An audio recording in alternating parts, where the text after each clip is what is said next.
आध्यात्म की नई परिभाषा माँ ने जो दी, हमको अभी तक ये समझ में आता था कि आध्यात्म मतलब तिलक लगाना, माला पहनना, जाप करना, पाठ करना, उपवास करना।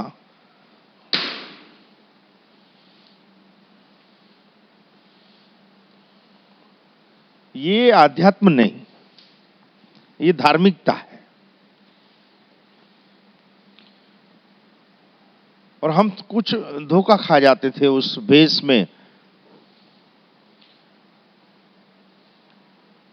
हम कहीं जाने अनजाने खुद को हे महसूस करते थे कि हम तिलक नहीं लगाते, हम माला नहीं पहनते, हम भगवा नहीं पहनते, यानी भगवान तो अपन को मिल ही नहीं सकता। मेरे को ऐसा लगता था। तो वो मैं इंसान हूं, और अगर आप इंसान हो तो शायद कमी बेसी कभी न कभी लगा ही होगा कि यार उनको पाना तो भैया संतों का, महात्माओं का, योगियों का, उनका कॉपीराइट है, उनकी बपौती है। ये एकदम गलत है। ईश्वर किसी के बाप का नौकर नहीं है कि वो ऐसा जपने से खुश होता है, वैसा जपने से खुश होता है। अगर हम नीति से चल रहे हैं, अगर हम अपने कर्तव्यों के प्रति ईमानदार हैं, हम में निष्ठा और श्रद्धा है, हम संकल्पवान हैं, तो ईश्वर हमको ढूंढता है। हम नहीं ढूंढ सकते उसको। आप अपनी औकात पैदा करो, माड़ी बोलते हैं। हाँ, आप तैयार हो, आप सच्चे हो जाओ। ईश्वर तो ऑलरेडी सच्चा है, वो सच्चों को ढूंढता है।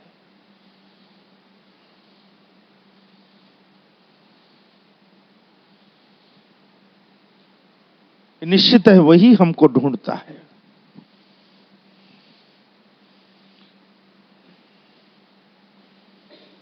क्योंकि ये मेरा अनुभव बोल रहा है कि मैंने ऐसी कोई तपस्या साधनाएं नहीं की है कि ऐसी परम शक्ति की दया उतरे।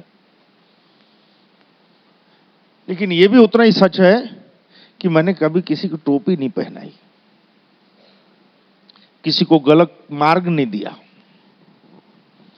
कोई मदद मांगने आया तो नकार नहीं निकला कभी मुंह से। मेरे अनुभव में है, मेरी हिम्मत में है, मेरे बस में है। वो पढ़ता था तब भी, छोटे थे, टीनेज में थे, तब भी अगर कोई मदद मांगने आया तो कुछ गुदगुदी होती थी अंदर। मेरे को ऐसा लगता था कि क्या कर डालो इसके लिए। इसके लिए मैं गालियां भी खूब खाता था। वो तब तक खाई जब तक माते आई, तब भी ये सब सुनती थी। ये तो दानवीर है, इसको तो मौका मिले तो घर लुटा दे। पिछले 10 साल हो गया, पूरा घर मिलके लुटा रहा है, कुछ खाली हुआ। ये भी फंडा समझ में आया कि यार तुमको मिला है, तुम्हारी जरूरत पूरी हो गई ना, बाकी लुटा दो। ये अध्यात्म है।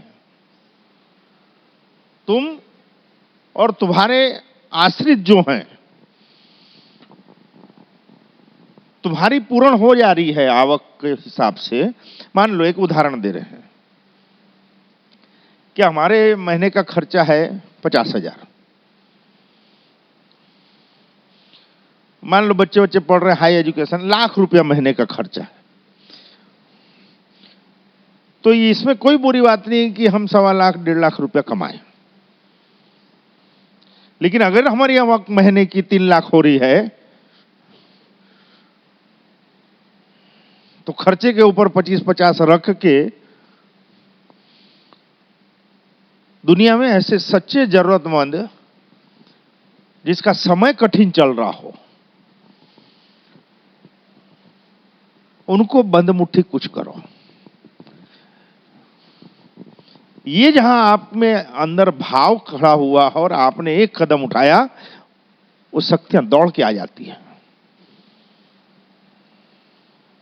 ये फंडे में हम जी रहे हैं। हम ये नहीं बोल रहे हैं जो आया उसको दान करो, नहीं बोल रहे हैं। कुपात्र को दान किए तो मर गए समझ लो। देव दया भी करने वाला होगा ना तो तुम्हारे पास है वो भी ले लेगा। अगर कुपात्र को आपने मदद की, दान किया, झूठों को, फरेबियों को, नालायकों को, आलसियों को, दुष्टों को, एहसान फरामोशों को, गद्दारों को अगर आपने मदद की, तो अगर आपके भाग में भी होगा ना तो ईश्वर वहां पे रोक लगाता है। सच्चे जरूरतमंद को ढूंढो। थोड़ा टाइम जरूर लगता है ये सीखने में, लेकिन हमको प्रोग्रामिंग गलत दी गई है। हमको समाज ने, परिवार ने ये सिखाया है कि पहले खुद का तो पेट भरे, फिर दूसरे का देखेंगे। पहले अपना तो हो, बाद में पड़ोसी का देखेंगे। यही सुने हो ना, यही सीखे हो और सिखाए हो। तो जानवरों में और हमारे में फर्क क्या भाई? पहले खुद का पेट भर जाए। अपन देखो गायों को वगैरह को चारा देते हैं, पेट भर गया तो उसी के ऊपर वो गोबर कर देंगे, पेशाब कर देंगे, बैठ जाएंगे, उसको कोई फर्क नहीं पड़ता, अपना काम हो गया ना।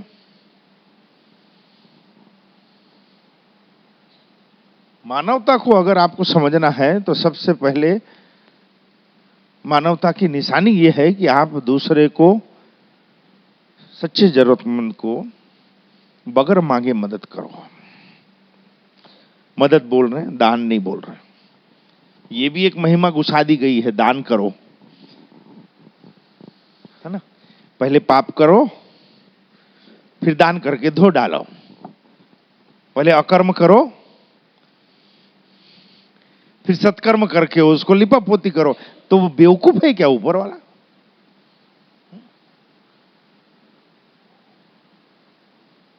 हाँ, सत्कर्मों से ये सब धुलता है। कौन सा धुलता है? जो जाने अनजाने में हमसे कोई भूल हो जाए, किसी का दुख हमारे कारण खड़ा हो जाए, कोई अपमानित हो जाए हमारे कारण, किसी को हमारे कारण हानि हो जाए, ऐसे अकर्म धुलते हैं शुभ कर्मन से। लेकिन अभी हम लग जाए साले को, अभी तो नोट इकट्ठा करो, बाद में 4 धाम चले जाएंगे, तो वहां कोई ऐसा फिल्ट्रेशन लगा हुआ है क्या? तो जा गंगा जी में डुबकी लगा रहे हैं साले को, बताओ। पाप धुल गए सोचते भी हैं।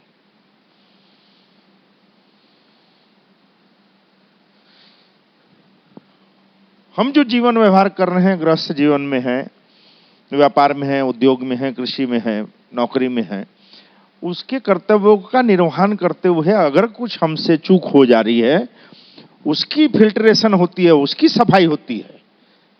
न कि अपने जवाबदारियों के प्रति विमुख होकर हम बैठे रहें और सोचे इस पाप को हम धो डालें। ऐसा नहीं होता। फिर जितने भी लोग आप दुखी हो, उसके पीछे का कारण चिंताएं हैं। जो देखो सब एकदम प्रेशर में चल रहे हैं, टेंशन में चल रहे हैं। काहे की चिंताएं हैं पूछो तो? क्या क्या रहती है? बोलते जाओ, क्या क्या चिंताएं रहती है? अरे बोलते जाओ ना। अरे क्या दोनों नहीं रहती? या तो व्यापार की रहती है या नौकरी की रहती है। वो अपना अपना बताओ।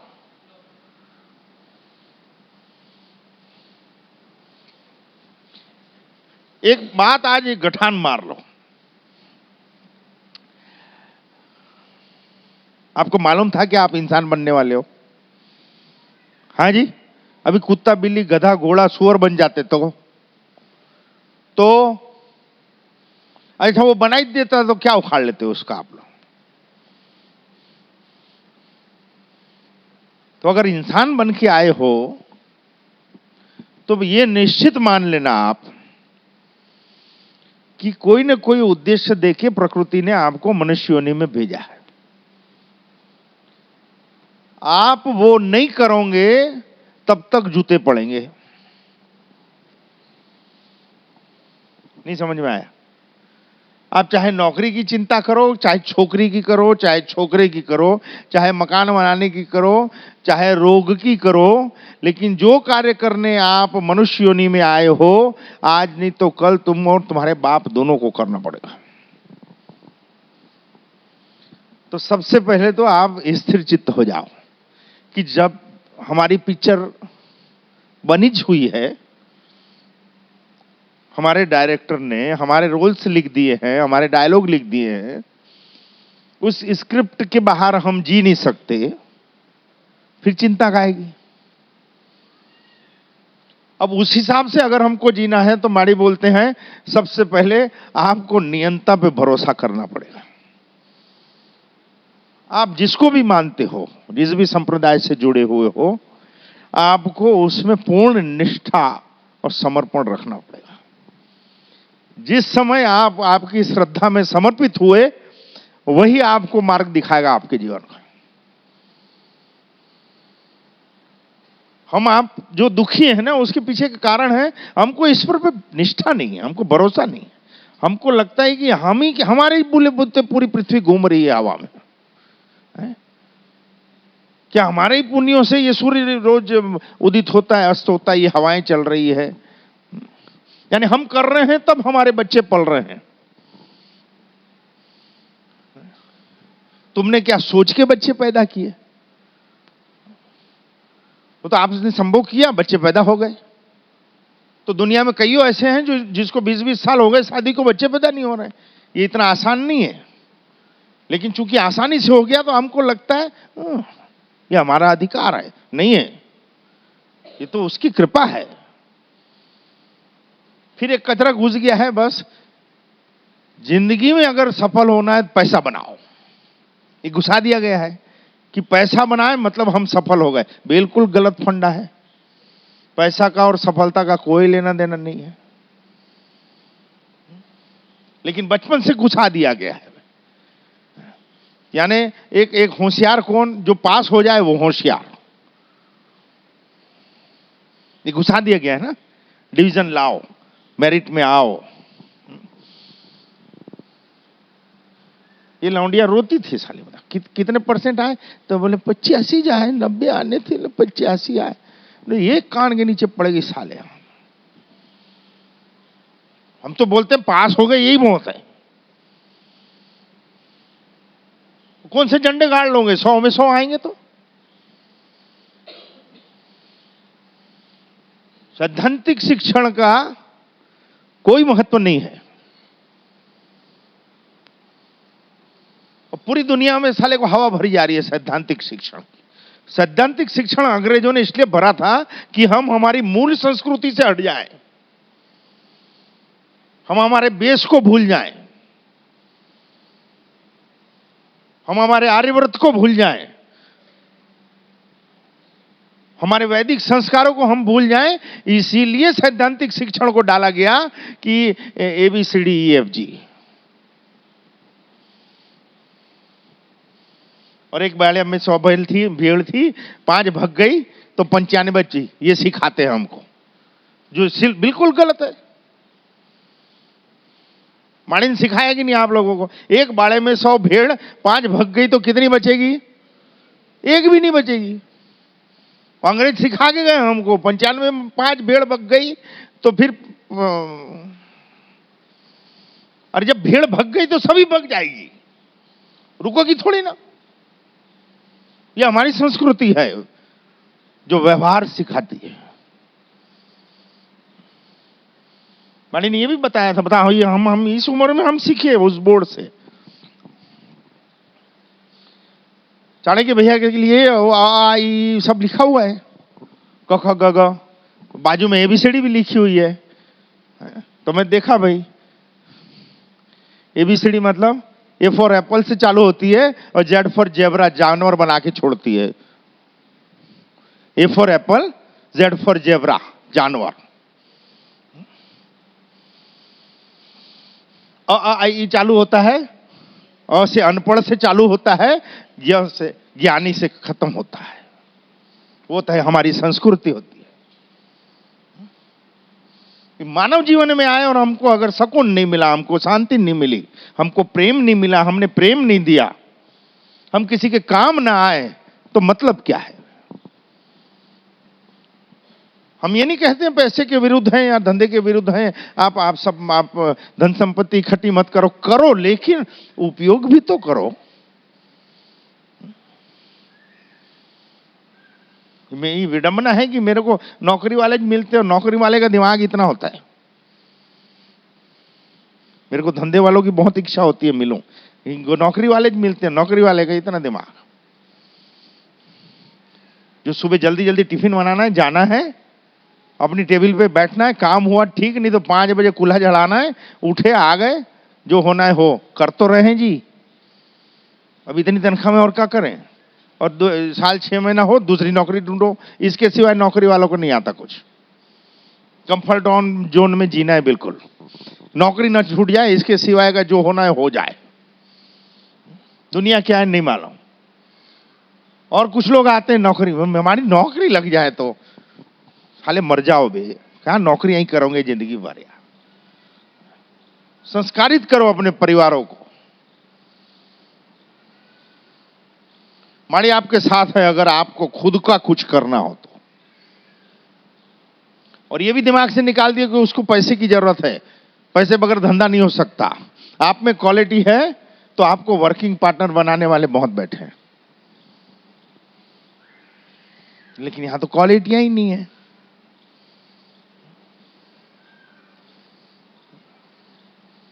एक चिंताएं लेके घूमेंगे, बिल्कुल टोपले लेके चिंताएं लेके घूमेंगे हैं। माड़ी बोलते हैं चिंतन करो। अगर आपने ये शब्द सुना होगा कि चिंता नहीं चिंतन करो, सुना है कि नहीं? हाँ जी, ये क्या होता है ये बताओ, चलो मेरे को सिखाओ। चिंता नहीं चिंतन करो, ये आपने कईयों के मुंह से सुना होगा, पर मेरी देव ने जो सिखाया मुझको, मेरी शक्ति सिखाती है, जो मुझको जो ज्ञान मिलता है वो एकदम डिफरेंट होता है यार। और बोला जाता है वाह,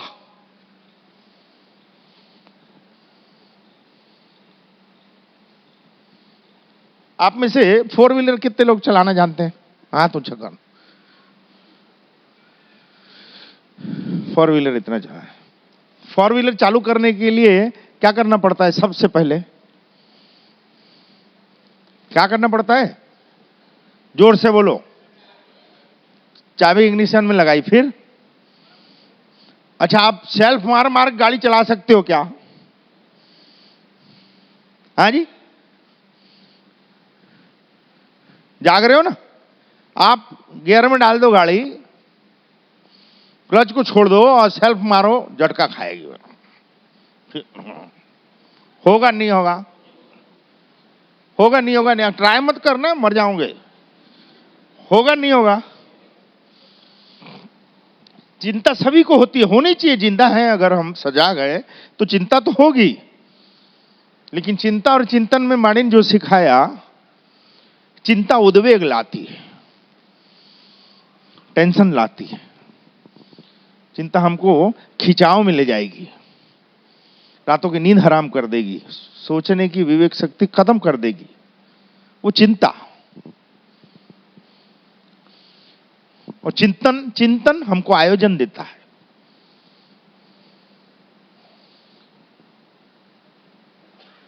चिंता होनी जरूरी है, लेकिन चिंता को चिंतन में करना बहुत जरूरी है। चिंता को चिंतन में कन्वर्ट करना बहुत जरूरी है। अगर नहीं कर सके तो आप डिप्रेशन में आ जाओगे। चिंता मतलब सेल्फ। चिंतन की गाड़ी चालू करने के लिए हमको चिंता की जरूरत है। नहीं समझ में आ रहा है? मुझको नहीं आया तब तो आप लोगों को पूछ रहा हूं।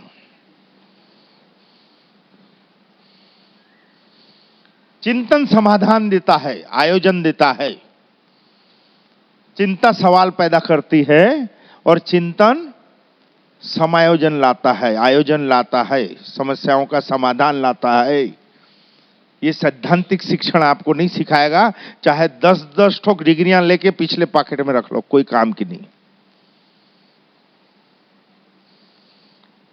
चिंता वो हमारा सेल्फ है, पर सेल्फ से गाड़ियां चलती नहीं है, चालू होती है। मेरे जीवन का बेस है ये। कोई भी काम करने के लिए 1000 बार सोचता हूं, पत्थरों में लिख भी दिया है कहीं, 1000 बार सोचता हूं मैं। पर 1000 बार सोचने के लिए दिनों की जरूरत नहीं पड़ती। क्या माड़े? वो 1000 बार सोचने के लिए घंटों की जरूरत नहीं पड़ती, मिनटों में काम होता है। वो 1000 बार सोचना मिनटों में होना चाहिए कि सामने वाला भी बात कर रहा है, उस समस्या के जड़ तक पहुंच जाओ, उसका चिंतन कर लो खड़े खड़े, उसी समय बात खत्म हो उसके पहले निदान आना चाहिए। यहां तो हरी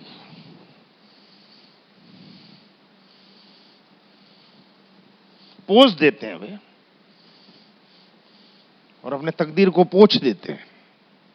जब माड़ी ने एक वचन दिया था आज से 10 साल पहले कि छोड़ दे बेटा, अब दुनियादारी छोड़ दे, अब न कोई दुनिया में तेरा कोई रिश्तेदार है, न किसी से अब कोई लेना देना है, न ये तेरी मिल है, न ये तेरा फैक्ट्री है, न कोई, अब बस चल अब दुनिया को दिखाते हैं।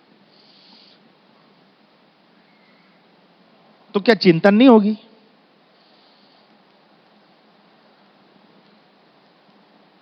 कि जो माड़ी के सानिध्य में 10 साल पहले,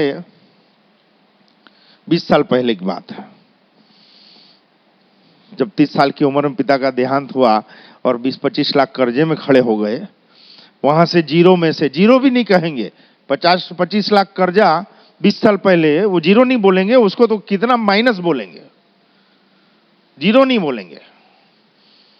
उस माइनस को हैंड एंड माउथ होते हुए लेवल में लाए, लेवल में आने के बाद एक फैक्ट्री खड़ी किए, एक मिल खड़ी किए, और उसके बाद 10-12 भांजे भांजियों की शादी करवाए, और अचानक मां बोले कि छोड़ दे।